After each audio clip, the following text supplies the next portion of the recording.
Como toda criança, gente, eu sonhava ser jogador de futebol. Foi um sonho que durou pouco e eu acho que a arbitragem veio exatamente a substituir esse sonho, né, de ser jogador. Quando eu comecei a fazer o curso, eu percebi que eu tinha encontrado o meu lugar, sabe? Que eu não ia ser jogador profissional e que a arbitragem era uma oportunidade, melhor dizendo, para que eu pudesse estar dentro do campo, para que eu pudesse participar do futebol profissional. Quando eu percebi isso foi quando eu me dediquei ao extremo. Preparação teórica, física, prática, e a gente simulava jogadas sem jogador. Parecia maluco. Quem olhava achava que eram dois doidos trabalhando. Mas meu primeiro jogo profissional foi da 2ª Divisão de Brasília. E quando terminou o primeiro tempo eu queria ir embora. Eu não aguentei, eu falei, eu não aguento isso, não é pra mim. Era demais.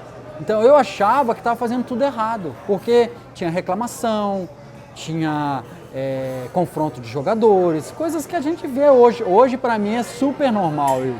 Só que na época era desesperador. Eu falei, eu que não estou dando conta. Tudo isso está acontecendo por minha culpa. No segundo jogo eu já sabia que aquilo ia acontecer, então já fica mais fácil. Aí você vai embora, entendeu? Aí você vai começando a controlar mais a sua emoção e isso transfere para o jogador. Porque ele olha em você e vê que você está controlado. E aí ele deixa de reclamar. Um amadurecimento fantástico. O futebol, ele é dinâmico, né? Você não consegue prever tudo. Nem o comportamento dos jogadores e nem o comportamento nosso. Mas existem situações que fogem da sua alçada. Por exemplo, tem jogo em que você pode se lesionar, tem jogo em que você pode, as situações podem te descontrolar emocionalmente, que acontece muitas situações, às vezes num jogo só. E você começa a carregar aquelas situações, porque sempre são situações que vão gerar polêmicas, e você começa a pensar depois do jogo o que vai acontecer.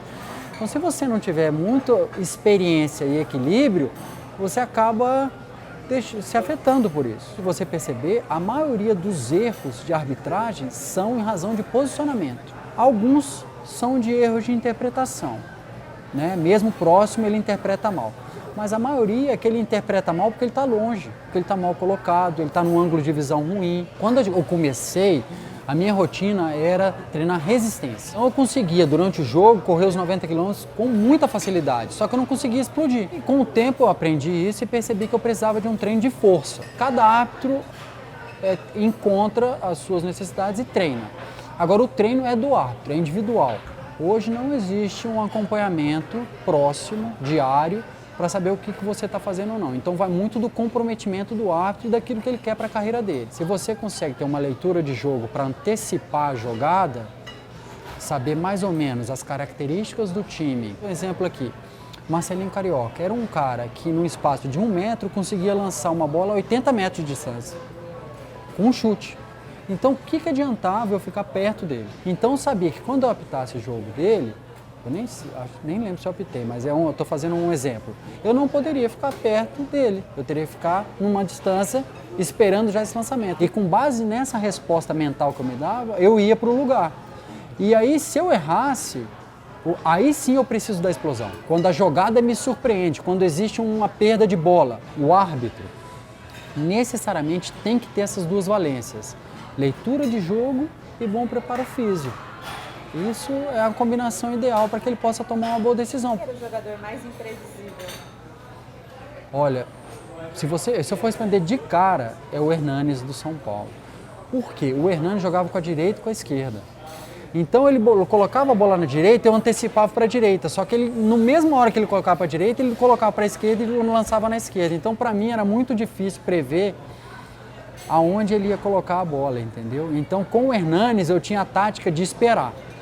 Não tinha outro jeito. Eu tinha que mais ou menos esperar e aí ter uma leitura do posicionamento dos outros jogadores. E aí tinha que correr atrás do prejuízo. É uma pena que vocês não tenham áudio para ouvir o que eu falava nessa hora. Porque eu xingava. E aí era muito engraçado, porque eu corria xingando, né? Aí eu não posso dizer, né? Que tá tudo mais assim, era pi, pi, xingando a situação, entendeu? Pi, pi. Tinha os assistentes. Eles comentavam. Vai louco, vai. Só falava isso. Vai louco, vai. Eu ia, né? Porque você tá preparado, tá tudo previsto para acontecer aquilo. E aí, sem querer, o cara tropeça e o cara rouba a bola e sai no contra-ataque. E aí você tem que correr desesperadamente. E aí não é só correr. É aí que tá a diferença. Você tem que correr e tentar adivinhar para onde que vai essa jogada, porque você não vai estar próximo, não tem como. Às vezes, numa jogada de contra-ataque, com uma roubada de bola, muito mais importante do que você correr em linha reta, tentando chegar perto, é você correr tentando buscar um ângulo que vai te permitir ter uma boa decisão mesmo a 50 metros de distância.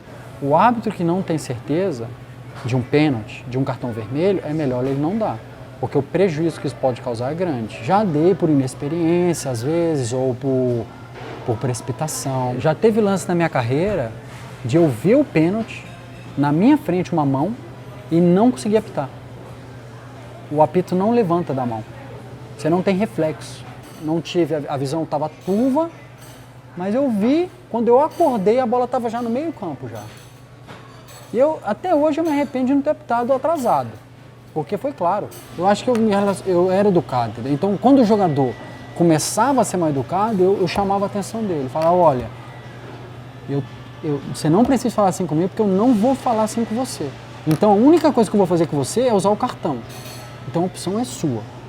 Ou você continua falando assim e você vai levar cartão, ou você fala que nem eu estou falando com você e está tudo resolvido.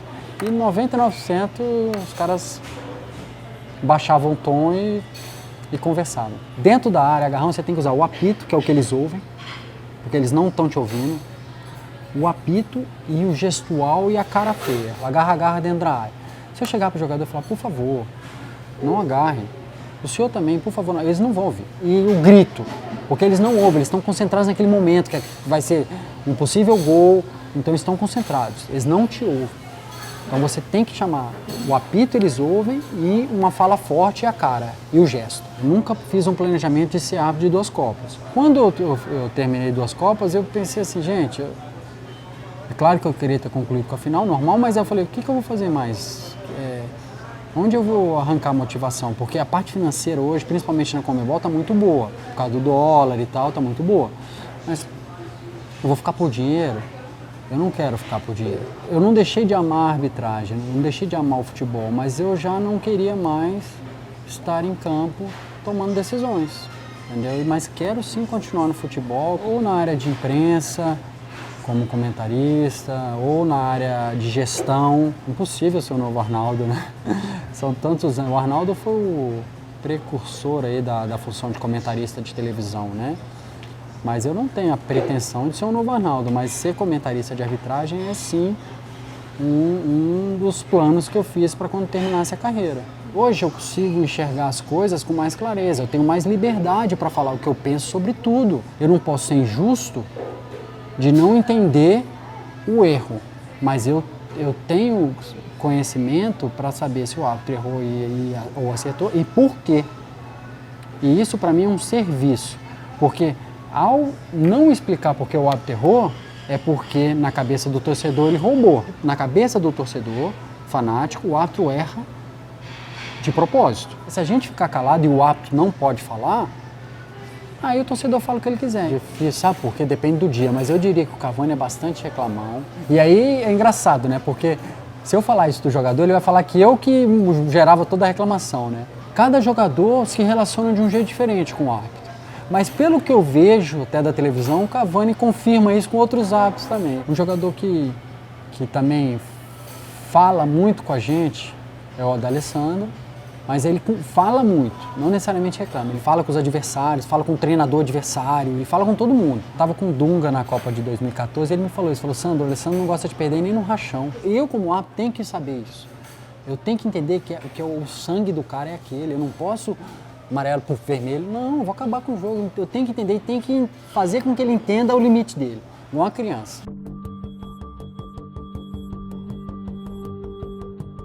Esse jogo foi muito difícil, porque a gente costuma falar que durante o jogo a gente toma aí 2 a 3 grandes decisões, que é um cartão vermelho, é um pênalti. Nesse jogo tiveram, sei lá, 8 grandes decisões. Isso não é normal, por isso foi um jogo dificílimo. Os lances que favoreceriam, né, ou seja, que seriam em favor do Cruzeiro, um pênalti, eu entendi que não foi. E o lance que aconteceu em favor do Corinthians, que foi em cima do Ronaldo, eu entendi que foi. O torcedor não entende isso. Também eu tenho que reconhecer que no dia eu estava com 2 excelentes assistentes, os melhores na época do Brasil, mas também não foram felizes na questão do impedimento. Isso atrapalhou o jogo também.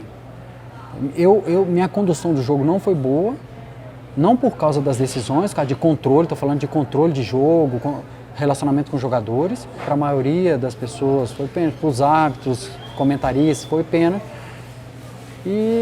Mas fiquei marcado por aquela decisão, entendeu? Porque foi no final do jogo, porque os dois times estavam disputando o título, mas a decisão eu estou tranquilo com relação à decisão do pênalti, entendeu? Isso é bem tranquilo, é bem resolvido na minha cabeça. Uma certeza eu posso dar, eu jamais errei de má fé. Foi muito difícil, eu classificaria esse jogo como um dos mais difíceis por causa da dedada, né? Antes do jogo, a gente estava acontecendo um problema muito sério com o pai do Cavani. Eu não lembro direito o que era, se o pai dele estava tendo um problema de saúde ou um problema com a polícia. A gente sabia que isso ia ter repercussão. E o Cavani, inclusive, cogitou não jogar esse jogo. Estava na imprensa isso. E logo no começo do jogo, o Cavani sempre foi de reclamar muito, sempre. Mas no começo do jogo ele reclamou de um jeito muito forte. E eu fui forte com ele. E depois ele continuou reclamando consistente. Aí eu dei amarelo para ele. E falei para ele, calma, eu sei que está acontecendo com você, mas calma, que senão você não vai terminar o jogo. E aí aconteceu o lance da dedada, que a gente não viu porque foi cirúrgica. A gente não pôde ver, infelizmente não tinha VAR. Se tivesse VAR, estava resolvido o problema. E o Cavani reagiu com uma abraçada e o outro com uma abraçada. Eu dei amarelo para os dois, o Cavani já tinha amarelo e foi expulso. Eu tive só o técnico do Uruguai, um arrependimento que eu tenho. É um cara que não fala nada, tranquilão, um senhor de idade e tal. Nunca deu trabalho para arbitragem, tive que expulsar ele. Aí terminou o jogo e tal, mas eu estava tranquilo, porque eu tinha feito o que tinha que fazer. Eu não sabia que tinha dedado. Então, para mim, estava tudo certo. Quando eu chego no vestiário, entra o CNM, que era da comissão de árbitros, revoltado com o jogador. Eu falei, o que você está falando? Ele falou, ele me contou. Aí eu falei, puxa vida, cara, não vi. Eu falei, mas como vocês vão ver aquilo? Não tem como ver, o jogador não pode fazer aquilo, não sei o que e tal.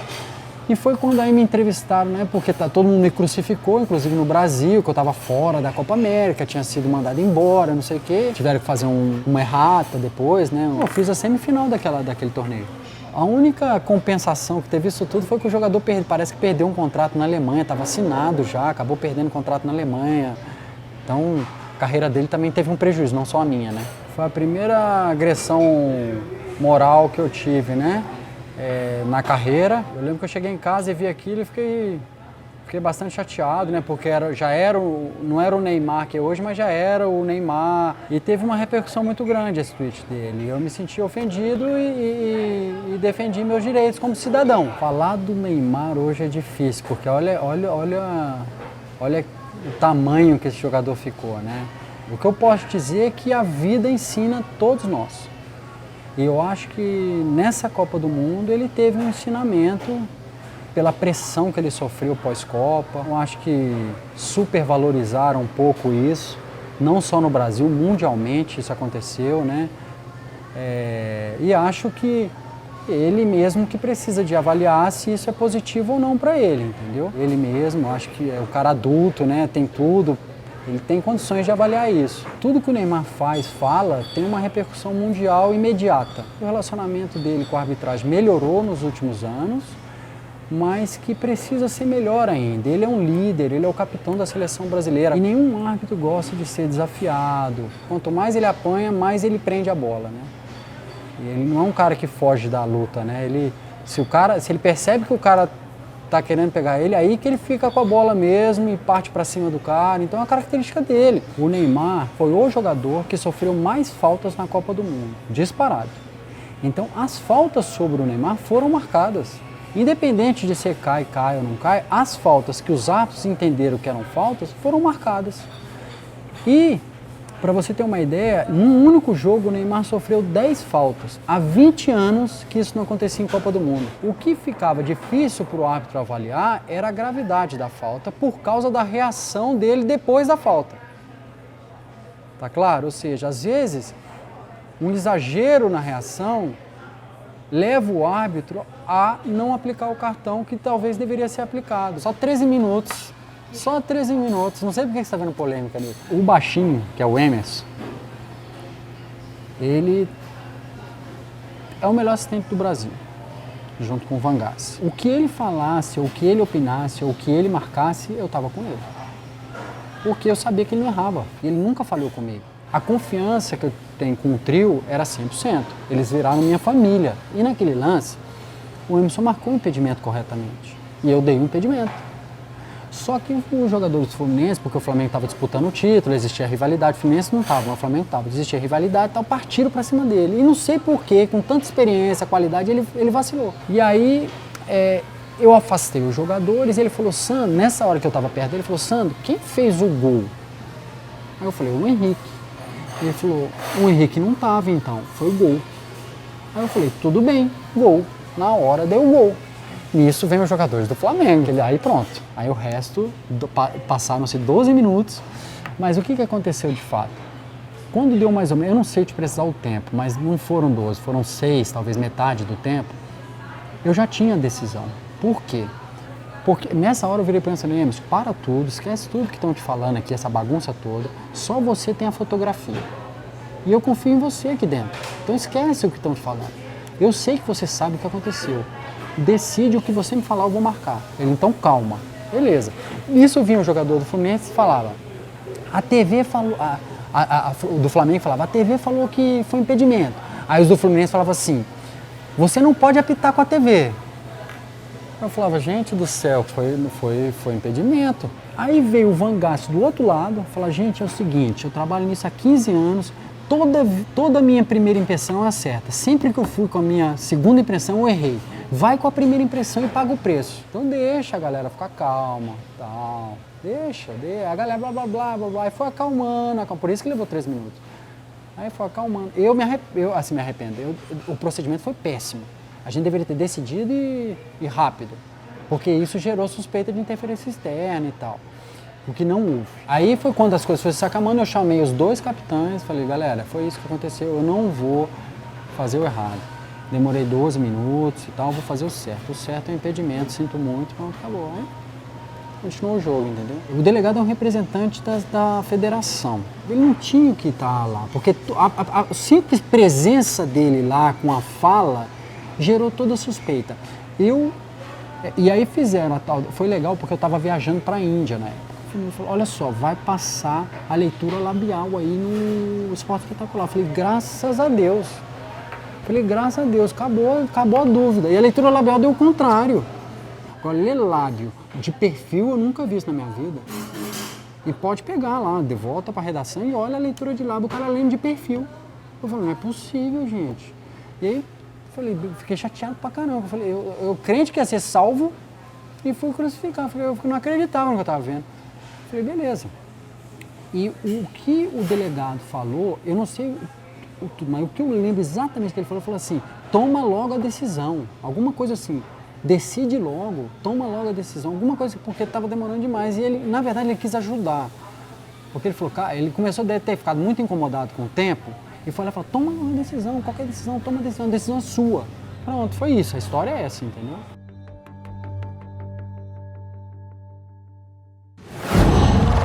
Qual?